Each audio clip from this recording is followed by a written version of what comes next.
Adi, what we gonna do today? We'll go make some feed today. Exciting.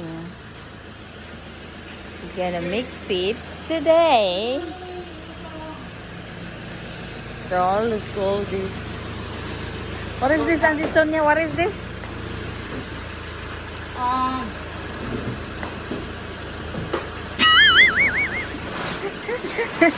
What kind?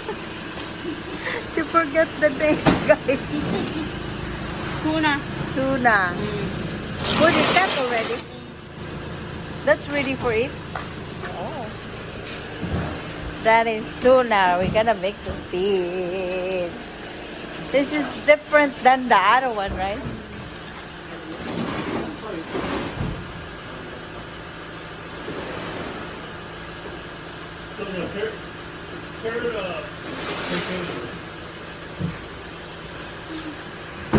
Carrot.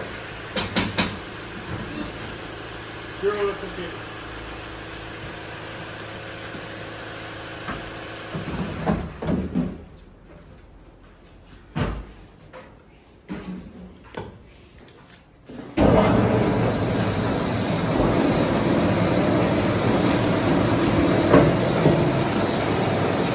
Yes, tuna.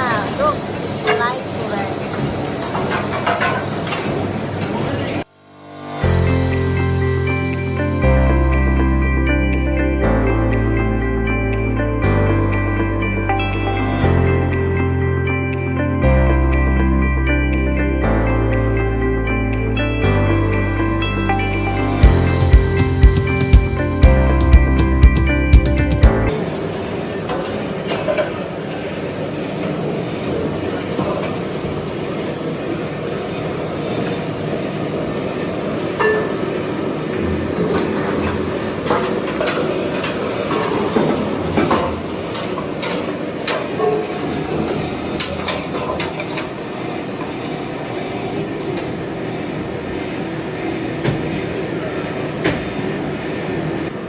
And then I have to backtrack and then look and then try to figure out what our problem is.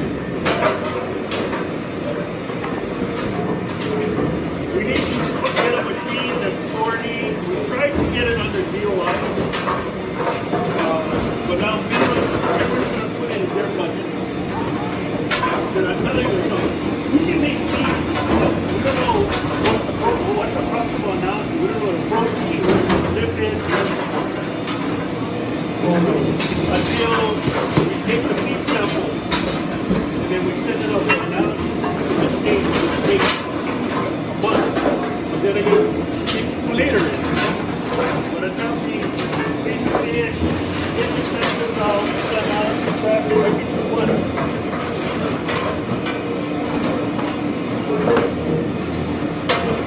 Just for the machine.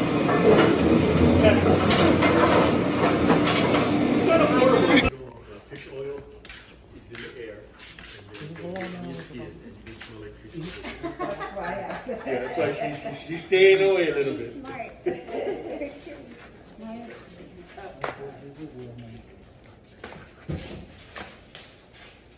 Come on, you know. So, Bado, let them do it. They'll set up the. Here.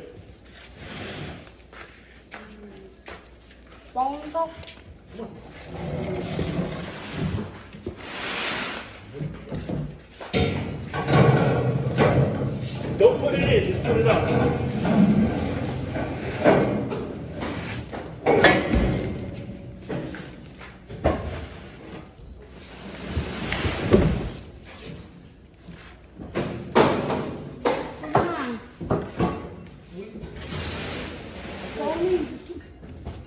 $75 kilos fish meal, 16 kilos cassava.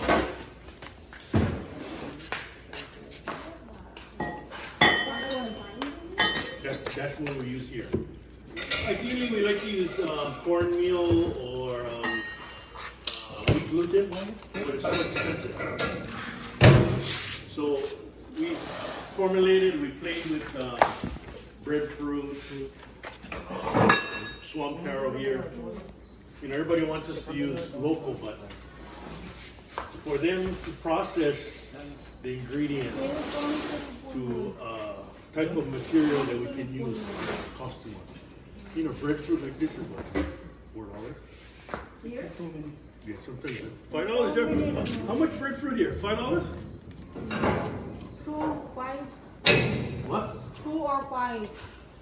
Depends. So what's the low? $2? So $2.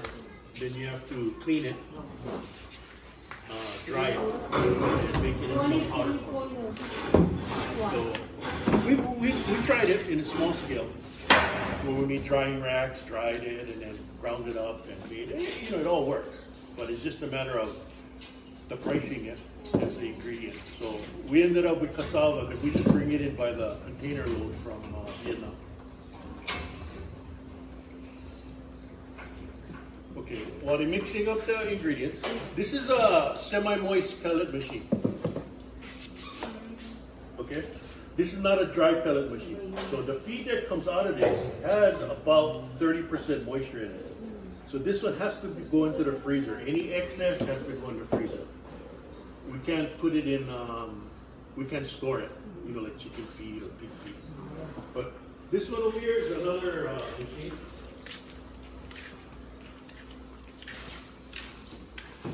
This one we use, but we don't use it right now. This is a lot faster. We only have 5,000 fish out there, so this is a lot easier, more cost effective. But when we have large cages, this machine will pump out about 165 kilos an hour. So, you know, over 350 pounds an hour. So this is a dry pellet machine. So the ingredients would go in, you know, obviously it's from China. Comes in, the pellet comes out from here, dry pellet, about 10% moisture comes up, and then it gets airlifted to the dryer. And then we have these conveyors, after it comes out of the dryer, then it goes to conveyors to cool it down. And by the time it comes out, it's less than about 5% moisture. This way we can store it, we put it in bags, and then we can store it. It's about maybe about 4 months can be in this kind of storage area. So yeah, and we've done this. We've made chicken feed with this machine, and it's just a matter of manipulating the composition. And then we make pig feed.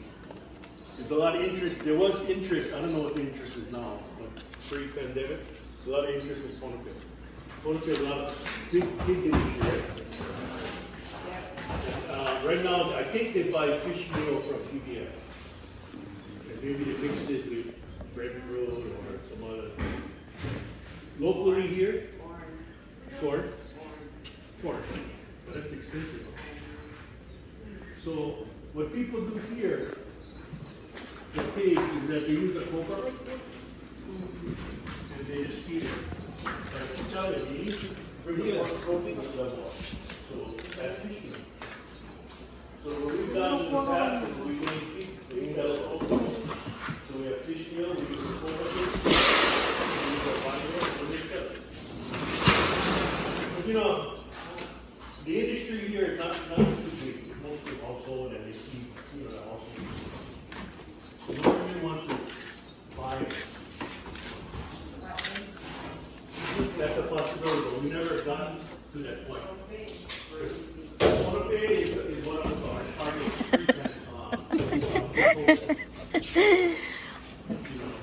once COVID came, all the borders got shut down. Hold up. So hopefully we'll be able to pick that up and maybe, sell it here or something. We'll be able to hold staff here and maybe a team company. Right now, the feed company was switching to Wait, we put it all there? the feed company don't have money to pay. So now we just, all the staff just go right on the ATM line. The money is good. Wala, I have video, evidence. Let's go, I need the 16 cassava.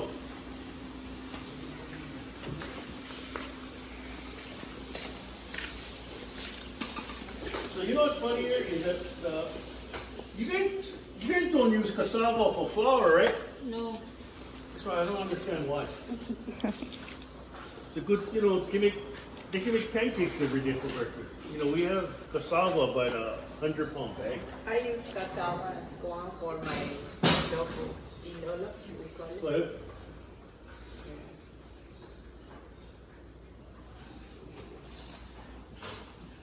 Almost. They're trying to revive the taro flour industry, so they just want Okay. in Palau. So another thing that we do here is we have the capability of grinding. So like the Cobra cake that we buy from Tobalar, it's big pieces, yeah? So we have two grinders. We have this grinder here that grinds it almost to the consistency of that. And that's what we need. So all of our ingredients need to be really fine so that it mixes well. And then we get uniformity through the pellet. And then for the smaller fish, we're making a 3 mm pellet today. It's a big pellet for the fish. So the other machine makes pellet down to 1 mm. But when we do that, then we have to grind everything down even smaller. So the fish that you saw? Yeah. Has to go into our paste machine. So after it comes out of this machine, that has to go in here and it makes it into toothpaste. Like a real fine paste. And then it becomes a viable ingredient to mix.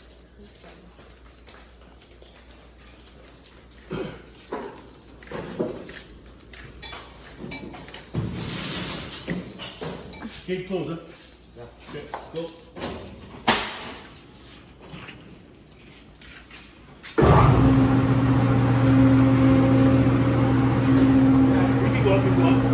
But see the dust? That's just the cassava flour, it's okay. The fish go in already. Yes.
fish meal, saba. Eat? No, you eat. No, no, no. Oh, Sticky. oh sticky. I thought you want me eat. Yeah, we mix the dyes. Then we have different size dyes. This one will go down, this machine will go down to 1.5 to 2 millimeters. And we can make it long or short. It just depends how much feed we drop in the water.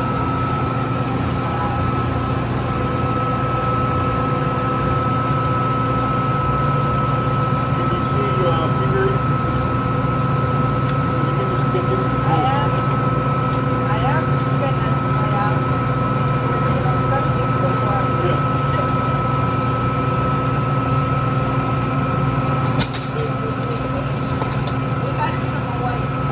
The only thing that I always tell people when they want a chicken or a big feed is that we make a feed for growers. For female feeds, Okay.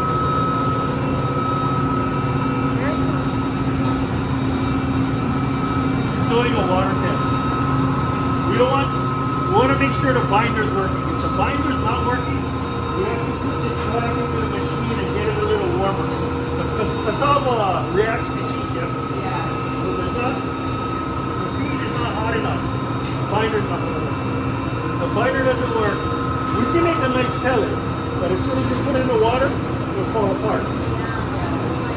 And fish won't eat it. So that's why we do a water test. Oh, it's okay.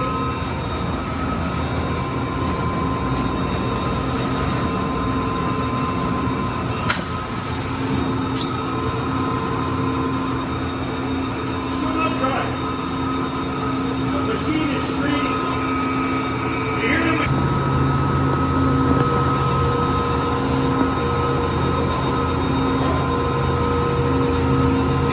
What? You can feel it.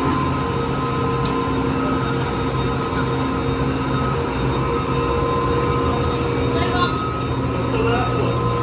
Okay, here we go, the first one.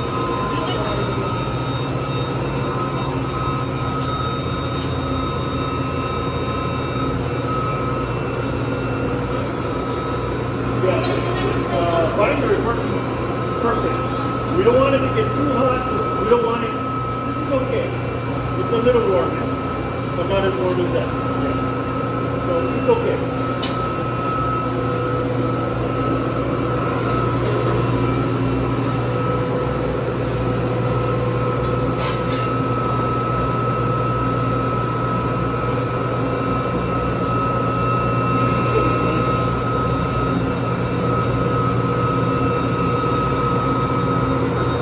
You can make a whole bunch of sizes just by increasing the amount that's going down. You can make it longer or thinner. Just the diameter.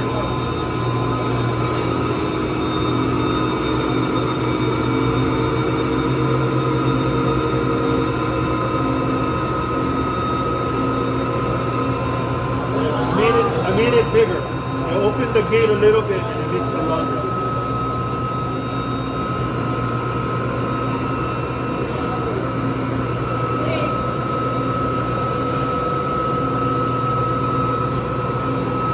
This is a much easier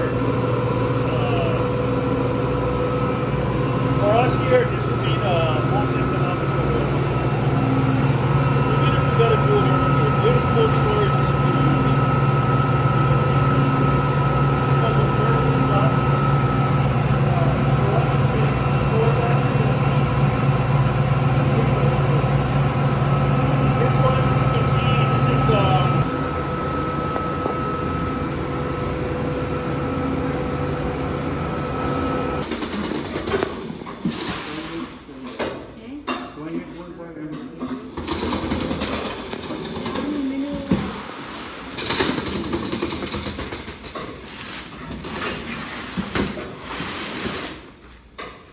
Toro.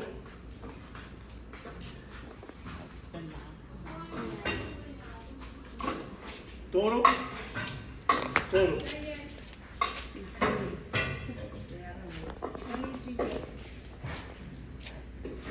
So without PBF and the fish meal, we have to use alternative methods, whether we use skipjack, we grind the skipjack, we feed the skipjack directly.